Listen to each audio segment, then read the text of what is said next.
जय श्री कृष्णा। मेरे प्यारे दोस्तों, आज हम जानेंगे भगवान कृष्णा द्वारा कलयुग की भविष्यवाणी। जानिए कृष्ण की 4 महत्वपूर्ण और पुराणों की 17 खास बातें। पौराणिक ग्रंथों के अनुसार 4 युग होते हैं, सत, त्रेता, द्वापर और कली। कहते हैं कि कलयुग में पाप अपने चरम पर होगा। वर्तमान में कलिकाल अर्थात कलयुग चल रहा है। ग्रंथों में इस युग में क्या क्या होगा या घटेगा यह लिखा गया है। यह भी है कि इस युग में जब कहीं भी प्रलय होगा तो सिर्फ हरि कीर्तन ही उसे बचाएगा। आओ जानते हैं कि कलयुग के संबंध में ग्रंथों में क्या लिखा है। एक सतयुग। सतयुग में प्रतीकात्मक तौर पर धर्म के 4 पैर थे। सतयुग में मनुष्य की लंबाई 32 फीट अर्थात लगभग 21 हाथ बताई गई है। इस युग में पाप की मात्रा 0 विश्वा अर्थात 0% होती है। पुण्य की मात्रा 20 विश्वा अर्थात 100% होती है। राजा हरिश्चंद्र हुए थे। हरिश्चंद्र ने सत्य के लिए खुद के परिवार और अंत में खुद का बलिदान भी दे दिया था। 2 त्रेतायुग। त्रेतायुग में धर्म के 3 पैर थे। इस युग में मनुष्य की लंबाई 21 फीट अर्थात लगभग 14 हाथ बताई गई है। इस युग में पाप की मात्रा 5 विश्वा अर्थात 25% होती है और पुण्य की मात्रा 15 विश्वा अर्थात 75% होती है। इस युग में विष्णु का वामन और राम अवतार हुआ था। असुर राज बाली ने 3 पग में धरती दान कर दी, जबकि राक्षस राज रावण से सीता का अपहरण करने के बाद उन्हें छुआ तक नहीं। 3 द्वापर। द्वापर में धर्म के 2 पैर ही रहे। इस युग में मनुष्य की लंबाई 11 फीट अर्थात लगभग 7 हाथ बताई गई है। इस युग में पाप की मात्रा 10 विश्वा अर्थात 50% होती है, जबकि पुण्य की मात्रा 10 विश्वा अर्थात 50% होती है। मतलब यह कि इस युग में आधे मनुष्य पापी और आधे पुण्यात्मा थे। इसी युग में महाभारत का युद्ध हुआ था। यह युद्ध धर्म युद्ध ही था। कृष्ण ने धर्म की रक्षा की थी। 4 कलयुग। द्वापर में 2 पैर और अब कलिकाल में धर्म के पैरों का कोई नामो निशान नहीं है। धर्म अपंगु बन गया है। इस युग में मनुष्य की औसत लंबाई 5 फीट 5 इंच अर्थात लगभग 3.5 हाथ बताई गई है। इस युग में धर्म का सिर्फ 1/4 अंश ही रह जाता है। इस युग में पाप की मात्रा 15 विश्वा अर्थात 75% होती है, जबकि पुण्य की मात्रा 5 विश्वा अर्थात 25% होती है। लेकिन वर्तमान में देखा जा रहा है कि कलिकाल अपने चरम पर है। यह जो 25% पुण्य की मात्रा बताई गई है, यह अब कहीं भी नजर नहीं आती है। महज 5% ही पुण्य कहीं बचा होगा। अब तो चारों तरफ पाप ही पाप नजर आता है। आओ जानते हैं कैसे। कलयुग का वर्णन कृष्ण की नजर में। एक कलयुग का वर्णन करते हुए श्री कृष्ण कहते हैं कि कलयुग में ऐसे लोगों का राज्य होगा जो दोनों ओर से शोषण करेंगे। बोलेंगे कुछ और करेंगे कुछ, मन में कुछ और कर्म में कुछ। ऐसे ही लोगों का राज्य होगा। इसी प्रकार कलयुग में ऐसे लोग रहेंगे जो बड़े ज्ञानी और ध्यानी कहलाएंगे। वे ज्ञान की चर्चा तो करेंगे, लेकिन उनके आचरण राक्षसी होंगे। बड़े पंडित और विद्वान कहलाएंगे, किंतु वे यही देखते रहेंगे कि कौन सा मनुष्य मरे और हमारे नाम से संपत्ति या पद कर जाए। 2 कलयुग का मनुष्य शिशुपाल पाल हो जाएगा। कलयुग में बालकों के लिए ममता के कारण इतना करेगा कि उन्हें अपने विकास का अवसर ही नहीं मिलेगा। मोहमाया में ही घर बर्बाद हो जाएगा। किसी का बेटा घर छोड़कर साधु बनेगा तो हजारों व्यक्ति दर्शन करेंगे, किंतु यदि अपना बेटा साधु बनता होगा तो रोएंगे कि मेरे बेटे का क्या होगा। इतनी सारी ममता होगी कि उसे मोहमाया और परिवार में ही बांध कर रखेंगे और उसका जीवन वहीं खत्म हो जाएगा। अंत में बेचारा अनाथ होकर मरेगा। 3 कलयुग में धनाढ़ लोग लड़के लड़की के विवाह में, मकान के उत्सव में, छोटे बड़े उत्सवों में तो लाखों रुपए खर्च कर देंगे, परंतु पड़ोस में ही यदि कोई भूखा प्यासा होगा तो यह नहीं देखेंगे कि उसका पेट भरा है या नहीं। उनका अपना ही सगा भूख से मर जाएगा और वे दिखते रहेंगे। दूसरी ओर मौज, मदिरा, मांस भक्षण, सुंदरता और व्यसन में पैसे उड़ा देंगे, किंतु किसी के 2 आंसू पोंछने में उनकी रुचि न होगी। 4 कलयुग में मानव का मन नीचे गिरेगा, उसका जीवन पतित होगा। यह पतित जीवन धन की शिलाओं से नहीं रुकेगा, न ही सत्ता के वृक्षों से रुकेगा, किंतु हरि नाम के एक छोटे से पौधे से, हरि कीर्तन के एक छोटे से पौधे से मनुष्य जीवन का पतन होना रुक जाएगा। तो आइए अब जानते हैं कि कलयुग का वर्णन पुराणों में किस तरह से किया हुआ है। एक पुराणों में लिखा है कि जो व्यक्ति, संगठन या समाज वेद विरुद्ध आचरण कर भारत की धार्मिक और सांस्कृतिक एकता को खंडित करेगा, उसका आने वाले समय में समूल नाश हो जाएगा। पुराणकार मानते हैं कि जैसे जैसे कलयुग आगे बढ़ेगा, वैसे वैसे भारत की गद्दी पर वेद विरोधी लोगों का शासन होने लगेगा। ये ऐसे लोग होंगे जो जनता से झूठ बोलेंगे और अपने कुतर्कों द्वारा एक दूसरे की आलोचना करेंगे और जिनका कोई धर्म नहीं होगा। ये सभी विधर्मी होंगे। ये सभी मिलकर भारत को तोड़ेंगे और अंततः भारत को एक अराजक भूमि बनाकर छोड़ देंगे। ज्यों-ज्यों घोर कलयुग आता जाएगा त्यों-त्यों सौराष्ट्र, अवंती, अधीर, शूर, अर्बुद और मालव देश के ब्राह्मणगण संस्कार शून्य हो जाएंगे तथा राजा लोग भी शूद्र तुल्य हो जाएंगे। अपनी तुच्छ बुद्धि को ही शाश्वत समझकर कुछ मूर्ख ईश्वर की तथा धर्म ग्रंथों की प्रामाणिकता मांगने का दुस्साहस करेंगे। इसका अर्थ है कि उनके पाप जोर मार रहे हैं। 3 जब सभी वेदों को छोड़कर संस्कार शून्य हो जाएंगे तब सिंधु तट, चंद्रभाग का तटवर्ती प्रदेश, कौंतीपुरी और कश्मीर मंडल पर प्राय शूद्रों का संस्कार ब्रह्मतेज से हीन नाम मात्र के द्विजों का और म्लेच्छों का राज होगा। सबके सब राजा, राजनेता, आचार विचार में म्लेच्छ प्राय होंगे। वे सब एक ही समय में भिन्न भिन्न प्रांतों में राज करेंगे। ये सबके सब परले सिरे के झूठे, अधार्मिक और स्वल्प दान करने वाले होंगे। छोटी बातों को लेकर ही ये क्रोध के मारे आगबूला हो जाएंगे। ये दुष्ट लोग स्त्री, बच्चों, गौ और ब्राह्मणों को मारने में भी नहीं हिचकेंगे। दूसरे की स्त्री और धन हथिया लेने में ये सदा उत्सुक रहेंगे। न तो इन्हें बढ़ते देर लगेगी और न घटते। इनकी शक्ति और आयु थोड़ी होगी। राजा के वेश में ये म्लेच्छ ही होंगे। 4 वे लूट खसोट कर अपनी प्रजा का खून चूसेंगे। जब ऐसा शासन होगा तो देश की प्रजा में भी वैसा ही स्वभाव, आचरण, भाषण की वृद्धि हो जाएगी। राजा लोग तो उनका शोषण करेंगे ही, आपस में वे भी एक दूसरे को उत्पीड़ित करेंगे और अंततः सबके सब नष्ट हो जाएंगे। भागवत पुराण 5 भविष्योत्तर पुराण अनुसार ब्रह्मा जी ने कहा, हे नारद, भयंकर कलयुग के आने पर मनुष्य का आचरण दुष्ट हो जाएगा और योगी भी दुष्ट चित्त वाले होंगे। संसार में परस्पर विरोध फैल जाएगा। द्विज, ब्राह्मण, क्षत्रिय, वैश्य दुष्ट कर्म करने वाले होंगे और विशेषकर राजाओं में चरित्रहीनता आ जाएगी। देश देश और गांव गांव में कष्ट बढ़ जाएंगे। संत जन दुखी होंगे। अपने धर्म को छोड़कर लोग दूसरे धर्म का आश्रय लेंगे। देवताओं का देवत्व भी नष्ट हो जाएगा और उनका आशीर्वाद भी नहीं रहेगा।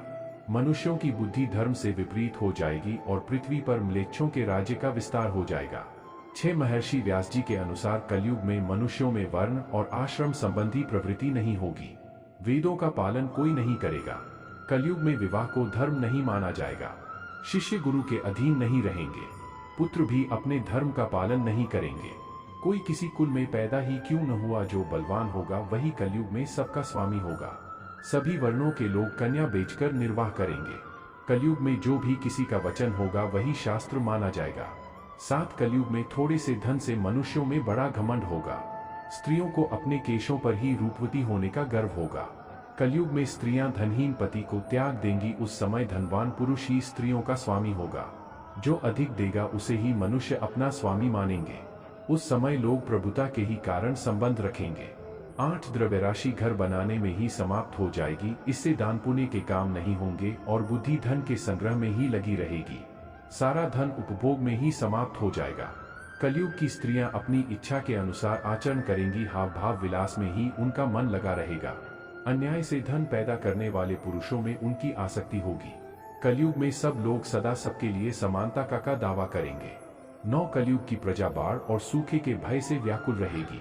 सबके नेत्र आकाश की ओर लगे रहेंगे। वर्षा न होने से मनुष्य तपस्वी लोगों की तरह फल मूल पत्ते खाकर और कितने ही आत्मघात कर लेंगे। कलयुग में सदा अकाल ही पड़ता रहेगा। सब लोग हमेशा किसी न किसी कलेशों से घिरे रहेंगे। किसी किसी तो थोड़ा सुख भी मिल जाएगा। सब लोग बिना स्नान करे ही भोजन करेंगे। देव पूजा, अतिथि सत्कार, श्राद्ध और तर्पण की क्रिया कोई नहीं करेगा। कलयुग की स्त्रियां लोभी, नाटी, अधिक खाने वाली और मंद भाग्य वाली होंगी। गुरुजनों और पति की आज्ञा का पालन नहीं करेंगी तथा पर्दे के भीतर भी नहीं रहेंगी। अपना ही पेट पालेंगी, क्रोध में भरी रहेंगी। देह शुद्धि की ओर ध्यान नहीं देंगी तथा असत्य और कटु वचन बोलेंगी। इतना ही नहीं, वे दुराचारी पुरुषों से मिलने की अभिलाषा करेंगी।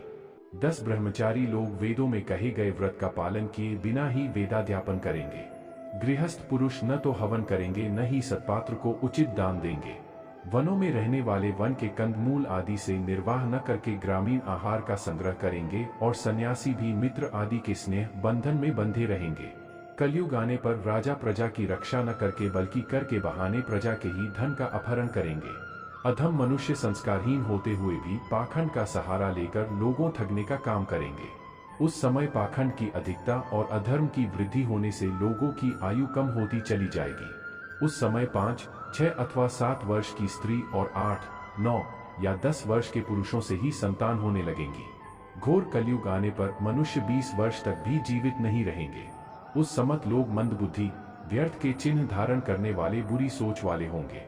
11 लोग ऋण चुकाए बिना ही हड़प लेंगे तथा जिसका शास्त्र में कहीं विधान नहीं है, ऐसे यज्ञों का अनुष्ठान होगा। मनुष्य अपने को ही पंडित समझेंगे और बिना प्रमाण के ही सब कार्य करेंगे। तारों की ज्योति फीकी पड़ जाएगी, 10 दिशाएं विपरीत होंगी। पुत्र पिता को तथा बहुएं सास को काम करने भेजेंगी। कलयुग में समय के साथ साथ मनुष्य वर्तमान पर विश्वास करने वाले, शास्त्र ज्ञान से रहित, दंभी और अज्ञानी होंगे। जब जगत के लोग सर्वभक्षी हो जाएं, स्वयं ही आत्मरक्षा के लिए विवश हो तथा राजा उनकी रक्षा करने में असमर्थ हो जाएंगे, तब मनुष्यों में क्रोध लोभ की अधिकता हो जाएगी। 12 कलयुग के अंत के समय बड़े बड़े भयंकर युद्ध होंगे, भारी वर्षा, प्रचंड आंधी और जोरों की गर्मी पड़ेगी। लोग खेती काट लेंगे, कपड़े चुरा लेंगे, पानी पीने का सामान और पेटियां भी चुरा ले जाएंगे।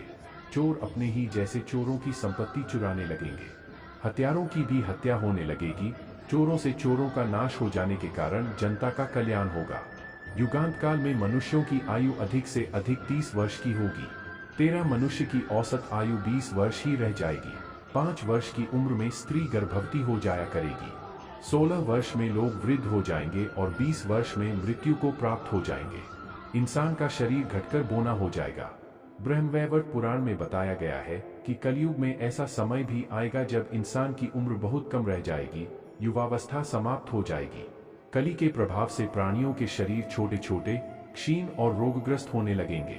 14 श्रीमद् भागवत के 12 स्कंद में कलयुग के धर्म के अंतर्गत श्री सुखदेव जी परीक्षित जी से कहते हैं, ज्यों ज्यों घोर कलयुग आता जाएगा, त्यों त्यों उत्तरोत्तर धर्म, सत्य, पवित्रता, क्षमा, दया, आयु, बल और स्मरण शक्ति का लोप होता जाएगा। अर्थात लोगों की आयु भी कम होती जाएगी जब कलिकाल बढ़ता चला जाएगा। कलयुग के अंत में जिस समय कल की अवतार अवतरित होंगे, उस समय मनुष्य की परम आयु केवल 20 या 30 वर्ष होगी। जिस समय कल की अवतार आएंगे, चारों वर्णों के लोग शूद्रों, बोने के समान हो जाएंगे। गौएं भी बकरियों की तरह छोटी छोटी और कम दूध देने वाली हो जाएगी। 15 कलयुग के अंत में संसार की ऐसी दशा होगी कि अन्न नहीं उगेगा। लोग मछली मांस ही खाएंगे और भेड़ व बकरियों का दूध पिएंगे।